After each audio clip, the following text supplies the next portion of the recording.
Hello guys, നമ്മളിന്ന് കൊല്ലം സ്റ്റൈലിൽ മുളകിട്ട് നെയ്മീൻ കറി ഉണ്ടാക്കാൻ പോട്ടോ. അപ്പോൾ അതിനുള്ള ഇൻഗ്രീഡിയൻസ് നമ്മൾ സെറ്റാക്കുന്നുണ്ട്. പൊടി ഐറ്റംസ് എല്ലാം കറിവേപ്പിലൊക്കെ ഇട്ട് അരച്ചെടുക്കുന്നുണ്ട്. ഒരു സൈഡിൽ ചെറുള്ളി, പച്ചമുളക്, ഇഞ്ചി, തക്കാളിയൊക്കെ സെറ്റാക്കുന്നുണ്ട്. അതിന് ശേഷം നമ്മളൊരു പാൻ എടുത്ത് കുറച്ച് വെളിച്ചെണ്ണ വയ്ക്കും. നമ്മൾ അരപ്പും സെറ്റായിട്ടോ.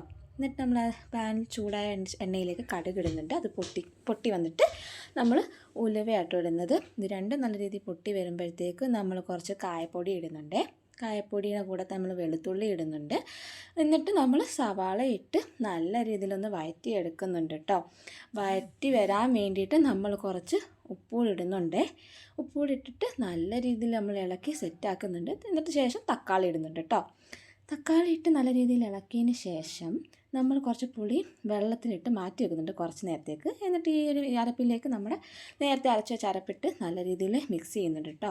എന്നിട്ട് ബാക്കി കുറച്ച് വെള്ളവും കൂടി ചേർത്തിട്ട് നമ്മൾ അതൊന്ന് നല്ല രീതിയിൽ ഇളക്കി എടുക്കുന്നുണ്ട്. ഇളക്കി എടുത്തതിന് ശേഷം നമ്മൾ ഈ കഴുകി വെച്ച പുളി ആ വെള്ളവും കൂടെ ചേർത്ത് നമ്മൾ വീണ്ടും നല്ല രീതിയിൽ ഒന്ന് ഇളക്കുക കേട്ടോ. ഇളക്കി കുറച്ച് ഉപ്പുകൂടി ഇട്ട് എന്നിട്ട് അത് ആ ഉപ്പ് ഒന്ന് ജസ്റ്റ് സെറ്റാകാൻ വേണ്ടിയിട്ട് നമ്മളിന്ന് ഇളക്കിയതിന് ശേഷം നമ്മളൊന്ന് അടച്ചു വെക്കും. നല്ല തിള വരുമ്പോൾ നമ്മൾ കഴുകി വൃത്തിയാക്കി വെച്ച നെയ്മീൻ്റെ തല ഓരോന്നോരോന്നായിട്ട് വെള്ളമൊക്കെ കളഞ്ഞിട്ട് നമ്മൾ ഇടുക കേട്ടോ.